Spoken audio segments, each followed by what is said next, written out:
प्राणी मात्र की आयु युक्ति की अपेक्षा करती है, इसको टिक करना है ना। भूतानाम आयु युक्ति अपेक्षित देवे पुरस्कारे च स्थिरम आश्य बलाबलम। और यहाँ पर एक चीज और कह रहा है कि जो व्यक्ति की आयु है वो किस पर डिपेंड करती है, देव, एक तो बता दे, देव मतलब जो पूर्व जन्म की उसकी कर्म है उस पर डिपेंड करती है, और पुरुषार्थ मतलब इस जन्म के जो कर्म है भाई, कि दोनों का क्या क्या प्रभाव है भाई। अगर दोनों का अनुबंध अच्छी प्रकार से है तो उसकी जो आयु है वो सुख आयु बता दी भाई, है ना, वो काफी लंबे समय तक जिएगा। मध्यम प्रमाण है तो मध्यम वाला बता दिया, है ना। और अगर दोनों का क्या है भाई कि दोनों में कोई रिलेशन ही नहीं है ना, न तो देव में न पुरुषार्थ में, तो इसकी वजह से क्या बता दिया भाई, उसकी मृत्यु क्या होगी भाई, मृत्यु होगी। उसी को क्या बता दिया, अनियत, अनियत आयु बता दिया, है ना। नियत आयु कब, कि जब उसके पुराने जन्म के कर्म और इस जन्म के कर्म, है ना, अच्छे हो, दोनों हो, बढ़िया हो भाई, है ना। तो यहाँ पे देखो वही कह रहा है, अगले वाले कोटेशन में चलना। देवानाम आत्मकृतम विद्यात कर्मम यत पूर्व देहिकम, कि जो पूर्व जन्म के कर्म है उनको क्या कहते हैं भाई, देव कहते हैं। टिक करना इसको, है ना। उसके बाद देखो, स्मृतम पुरस्कार से क्रियते यद आर्पम, कि इस जन्म में जो किया है उसको क्या कहेंगे भाई, पुरुषार्थ कहेंगे, है ना।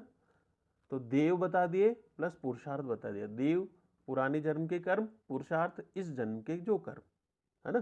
जैसे कहते हैं भाई कि जैसा करेगा वैसा भरेगा, है ना। तो यहाँ पर भी देखो क्या कह रहा है भाई 31 में, बला बल विशेषस्तु त्रयोर अपि च कर्मणा, कि बल अबल के आधार पर 3 प्रकार के कर्म होते हैं। तो कैसे कैसे होते हैं भाई, दृष्टम ही त्रिविधम कर्मम हीनम मध्यम उत्तमम, कि हीन कर्म बता दिया, दूसरा बता दिया मध्यम बता दिया, और उत्तम बता रखा है। इसी के आधार पर इन्होंने एज का डिफाइन किया अभी, ठीक है भाई।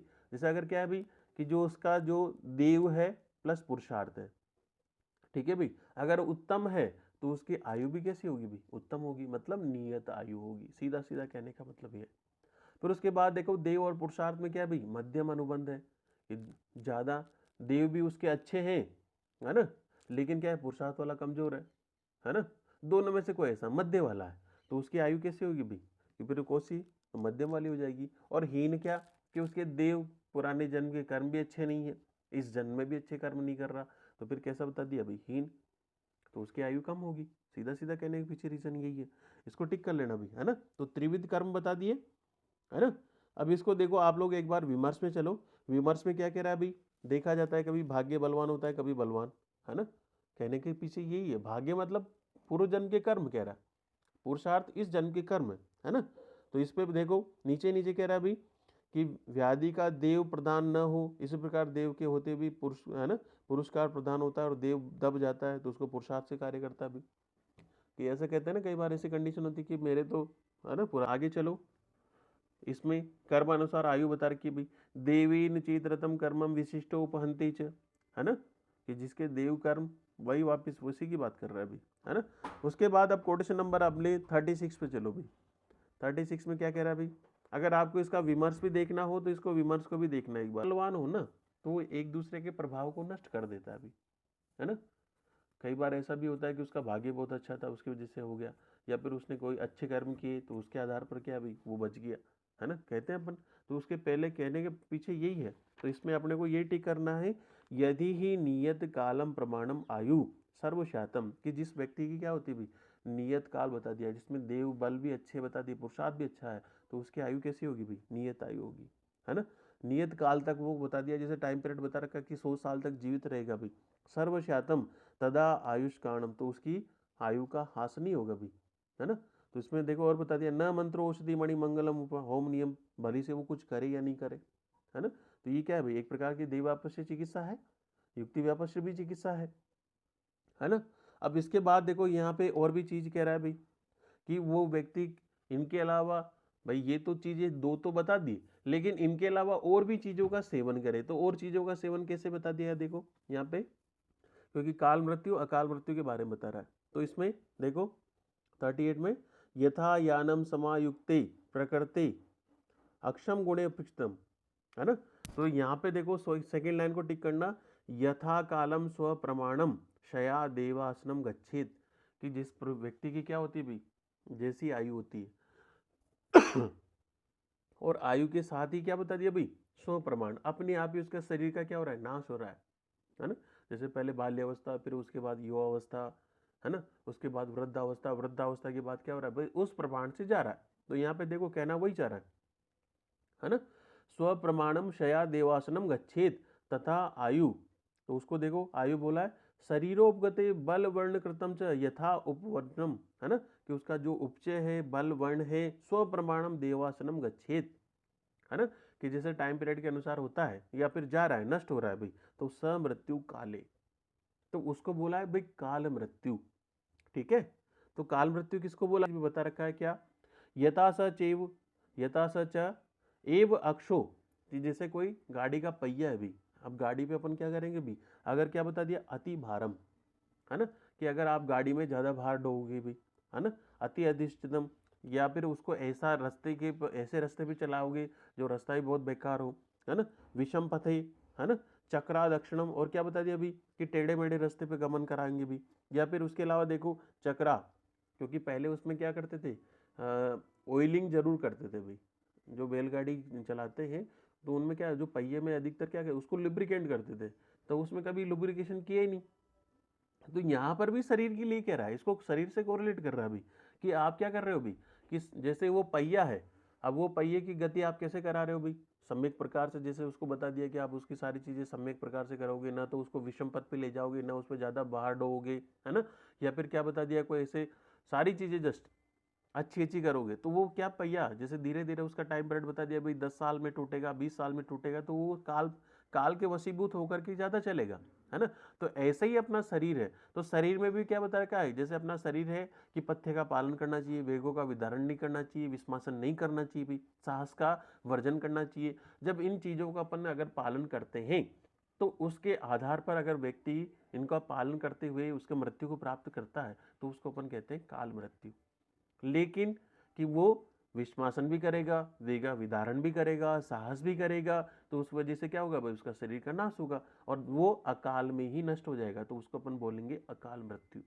ठीक है, तो यहां पर भी देखो वही कह रहा है ना, यथा सचक्षम एव अक्षो अति भारम अधिष्ठितम, की ज्यादा भार उसमें रख दिया, अधिष्ठित कर दिया भाई, विषम पथे, विषम पथ पे आप उसको ले जा रहे हो भाई, चक्र भंग, या फिर अवे, उसके जो अवयव बता रखे दोषा दक्षिणम च, है ना, उपानात, कि उसके जो अवयव है उसमें से अगर आपने क्या कर दिया भाई, उसको कोई कैसे भी करके बाहर ऐसा कर दिया, है ना, पर्यशनम च अंतर अवसानम अपद्धति, है ना, कि वो उसकी वजह से क्या होगा भाई, कि वो चल उदंडता के कारण बैलों की उदंडता हो गई, तो इनके कारण क्या होगा भाई, वो नष्ट हो जाएगा, है ना।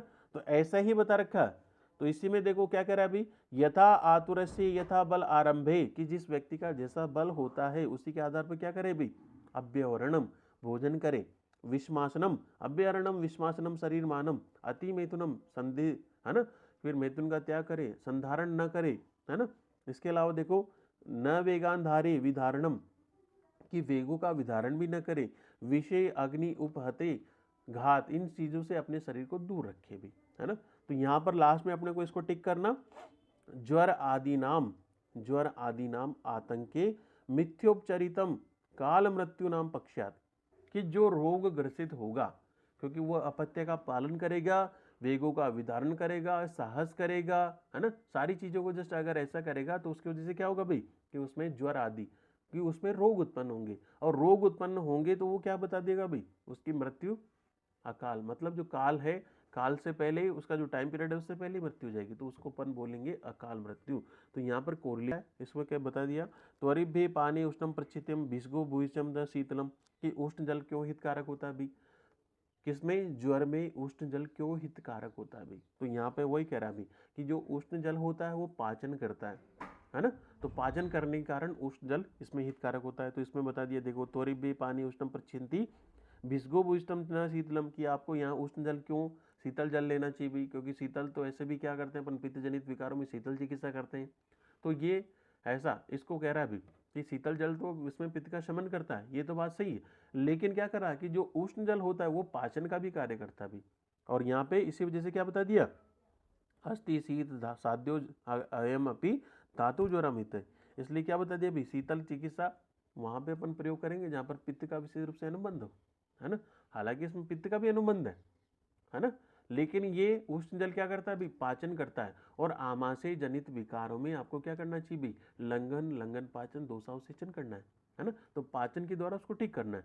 लेकिन अगर एक चीज और भी है कि अगर ज्वर का वेग ज्यादा हो, है ना, कि जैसे टेम्परेचर ज्यादा बढ़ रहा हो, तो फिर आपको उष्ण जल का प्रयोग नहीं करना है भाई। तो ये आगे इसको डिफाइन करेगा। देखो इसमें अगले वाले क्वेश्चन में चलो, ज्वरी तस्य काय समुत्थानम देश कालम पाचनार्थम, इसको टिक करना, पाचनार्थम पानी उष्णम प्रच्छिन्ति भिषग, कि उष्ण जल का जो भिषक प्रयोग कराते हैं वो किसके लिए, पाचन के लिए कराते हैं भाई, इसको टिक करना। ज्वरो आमाशय समुत्तम प्राय भिषजम च आमाशय, कि ज्वर क्या होता है भी, आमाशय से उत्पन्न होता है। और आमाशय जनित विकारों में क्या करना चाहिए भी, पाचनार्थम अपतर्पणम समित्यम भवति, कि पाचन के लिए अपतर्पण चिकित्सा करनी चाहिए, इसको टिक करना। और पाचनार्थम च पानी उष्णम, कि उष्ण जल क्या करता है भी, पाचन करता है, इसको टिक करना है ना। तस्माद दे ज्वरिते भी प्रचिंती बीजगो भूष्टम, इस वजह से क्या करना चाहिए भी, कि आपको ज्वर में उष्ण जल का प्रयोग कराना चाहिए भी, ठीक है। उसके बाद देखो इसके फायदे ही बता रखे भी, क्या क्या करेगा, तेषाम पित्तम वातम अनुलोमति, की वात का अनुलोमन करेगा। उसके बाद देखो अग्निम च उदीरित, अग्नि का बढ़ाएगा, है ना। क्षिप्रम जरा गच्छति, कि उसका शीघ्र पाचन हो जाएगा भाई। श्लेष्माणम परिशोषति, कप का क्षय करेगा। स्व अल्पम च पीतम च, और थोड़ा भी पानी पिएगा तो उसकी वजह से तृष्णा शमनो कल्पित, कि जो इसमें तृष्णा की उत्पत्ति हुई है उसका है ना शांत हो जाएगी भी।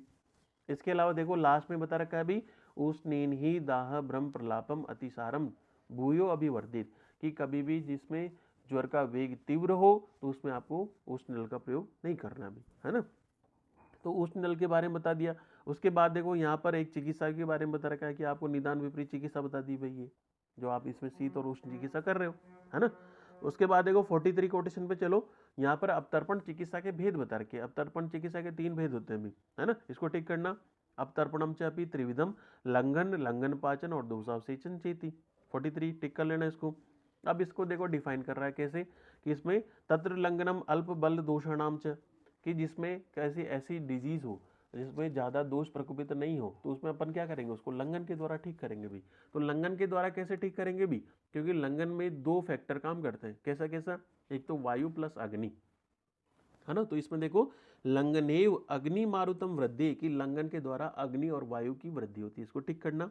उसके वजह से क्या होगा भाई, क्योंकि वायु प्लस अग्नि बढ़ेगी तो वाताद परितम च अल्पम उद्गम, कि जैसे थोड़ा बहुत पानी है, थोड़ा बहुत पानी है, या उसको अपन पानी क्या समझ सकते हैं, थोड़ी बहुत जो व्याधि है ना, ज्यादा वैसी भारी व्याधि नहीं है, थोड़ी बहुत है, तो उसमें अपन क्या करेंगे भाई, लंघनीन अग्नि मारुतम, क्योंकि लंघन के द्वारा अपन अग्नि और वायु उसको बढ़ा देंगे, और उसके द्वारा उसका शीघ्र क्या हो जाएगा भाई, नाश हो जाएगा, है ना। यहाँ पे 3 अपने को एग्जाम्पल मिले हैं, और तीनों एग्जाम्पल को अपने को ढंग से देखना भी, कि लंघन क्या करता है भाई, अग्नि और वायु को बढ़ाता है, ठीक है भाई। उसके बाद क्या बता रखा है कि इसमें व्याधि कैसी हो, लंघन पहले तो किसमें कराएंगे, जिसमें व्याधि ज्यादा बड़ी ना हो, तो उसमें अपन लंघन कराएंगे। तो लंघन में क्या बढ़ेगा भाई, कि अग्नि भी बढ़ेगी प्लस वायु भी बढ़ेगी। जैसे थोड़ा बहुत पानी है, गड्ढे में पानी है, तो उसमें अपन क्या होगा भाई, अगर आप उसमें हवा चला दोगे, पंखा चला दोगे, है ना, या फिर उसमें क्या करोगे, उसको कैसे भी गर्म कर दोगे, तो उसकी वजह से क्या होगा, वो नष्ट हो जाएगा भाई। तो यहाँ लंघन में भी ऐसा ही हो रहा है, ठीक है, कि अल्प दोष में आपको लंघन करना चाहिए। तो यहाँ पे वही कह रहा है। उसके बाद देखो सेकंड नंबर पे चलो 44 में, लंघनम पाचने तु मध्य बलम दोषाणाम, कि जिसमें दोष क्या है भाई, थोड़े ज्यादा बड़े हो, ज्यादा बड़े हो मतलब लंघन की बस की बात ना हो, दूसरे की हो। तो इसमें देखो लंघने पाचने तु मध्य बलम दोषाणाम, लंघनम पाचनम ही सूर्य संतापम मारुतम च पासु। अब यहाँ पे देखो कि 2 चीजें तो लंघन वाली तो है ही सही, कि ताप भी है प्लस वायु भी है। वायु के साथ साथ देखो बता दो, अब इसको अपन कोरिलेट करेंगे कि गड्ढा बड़ा हो। गड्ढा मतलब कि जैसे कोई गड्ढा है उसमें पानी भरा है, मतलब दोष ज्यादा है, ठीक है भाई, क्योंकि दोनों का कोरिलेशन अपने को साथ लेके चलना है, ठीक है। पहले व्याधि छोटी व्याधि है तो उसको अपन क्या है, अग्नि प्लस वायु के द्वारा ही उसका समन करेंगे, है ना। जैसे थोड़ा बहुत पानी भरा है तो आपने पंखा चला दिया या फिर उसको गर्म कर दिया तो अपने आप ही ठीक हो गया वो, है ना। तो व्याधि में ऐसा बता रखा है। दूसरा ऐसा बता रखा है कि व्याधि अब लंघन से बस की नहीं हो, तो फिर अपन क्या करें कि उसमें लंघन प्लस पाचन करें। लंघन पाचन से मतलब क्या है कि गड्ढा थोड़ा बहुत और बड़ा है भाई, तो और बड़ा है, अपन क्या करेंगे भाई, वायु प्लस आतप तो है ही सही, फिर आपने उसमें क्या मिट्टी डाल दी भी, गड्ढे में मिट्टी भर दी, तो उसकी वजह से देखो यहाँ पे वही कह रहा है, लंघनम पाचनम ही सूर्य संतापम मारुतम पासु भस्मम, कह रहा है पासु भस्मा किरणे च न अति बहुउद्गम, कि ज़्यादा पानी नहीं है, ज़्यादा पानी नहीं होने के कारण आप उसमें क्या है मिट्टी डाल दोगे, तो मिट्टी डालने से क्या होगा भाई, पानी सूख जाएगा। तो यहाँ पर भी पाचन लंघन पाचन उसी प्रकार से काम करेगा, है ना। तो 3 का कॉम्बिनेशन हो रहा है। फिर लास्ट में बचा है कौन सा, दोषावसेचन। तो दोषावसेचन का देखो यहाँ बता रखा है भाई, इसको टिक करना। मध्य बलो दोष प्रशोषम, कि जो मध्य प्रमाण के दोष होते हैं उसमें अपन इसको प्रयोग करते हैं, ठीक है। मध्य बलो दोषम प्रशोषम च आपद्यते, किसमें, लंघन पाचन के द्वारा। उसके बाद देखो लास्ट में इसको टिक करना, बहुदोषाणाम पुनः दोषावसेचनम च कार्यम, कि जब दोष ज्यादा मात्रा में बढ़ गए हो फिर अपन को क्या कराना चाहिए भाई, जब दोष ज्यादा मात्रा में बढ़ जाते हैं तो वहां पर शोधन चिकित्सा करनी चाहिए। और शोधन चिकित्सा को अपन क्या करेंगे, देखो यहाँ पे एग्जाम्पल भी दे रखा है, न अयम भिन्नो केदार से तो पल्लव प्रसेको अस्ति, कि जिस प्रकार अपन क्या करते हैं भाई, कि जैसे धान की खेती है, धान में अपन क्या कर रहे हैं भाई, मेड़ को काट दे तो मेड़ को काटने से पानी बाहर निकल जाएगा, जो दो धान है वो सूख जाएगा। तो धान को अपन क्या समझे, यहाँ रोग समझे, है ना। और जो दोष है उसको अपन क्या है, पानी समझे।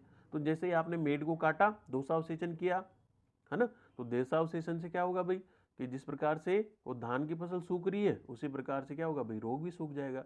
जैसे कि अपन क्या करें कि वमन करा दे, तो वमन से क्या होगा भाई, जो कफ का प्रकोप हो रहा है तो वो दूर हो जाएगा। या फिर अपन विरेचन करा दे, विरेचन से क्या होगा, जो भी पित्त जनित विकार है तो वो दूर हो जाएंगे। तो यहाँ पर 3 एग्जाम्पल है, लंघन, लंघन पाचन और दोषावसेचन, है ना। तो लंघन का से विहीन हो, इसको भी टिक करना, है ना। धन से परिचारक से, जो परिचारक से भी विहीन हो। विद्यमानी, अपने आप को विद्य मानता हो, चंड हो, है ना, चालाक हो, सूयक हो। तीव्र धर्म विरोधी, धर्म का विरोध करने वाला। या फिर इसके अलावा देखो अतिक्षण बाल, है ना, ये जिसका बल और मांस क्षीण हो चुका है भी। शोणितम च असाध्य, या फिर असाध्य से ग्रसित हो, है ना। या फिर उसके अलावा देखो मुमूर्ष लिंगान्वितम चेती, कि जिसमें अरिष्ट लक्षण दिखाई दे रहे हो, तो ऐसे रोगों की चिकित्सा नहीं करनी चाहिए। तो इसको टिक कर लेना भाई, है ना। अनपवादम च प्रतिकारम च, कि जो हितकर वचनों का नहीं मानता हो, धन भी न हो, सेवक भी न उसके नहीं हो, परिचारक भी नहीं हो। वेद्यमानी, अपने आप को वेद्य मानता हो भाई, चंड हो, सूयक हो, है ना। तीव्र धर्म का विरोधी हो, जिसके बल मांस इनका क्षीण हो गया भाई, या फिर असाध्य हो गया है, या फिर जिसमें अरिष्ट लक्षण दिखाई दे रहे हो भाई, तो इसमें आपको ऐसे व्यक्ति की चिकित्सा नहीं करनी चाहिए भाई। उसके बाद देखो 48 में एक नई चीज और बता दी, यहाँ पर इसने जो प्रदेश का वर्णन और कर दिया। प्रदेश का कैसे, देखो तदात्वे च अनुबंधे व यस्य स्याद शुभम फल, है ना। कार्य करने से देखो क्या बता दिया भाई, भविष्य में क्या होगा, अशुभ फल होगा।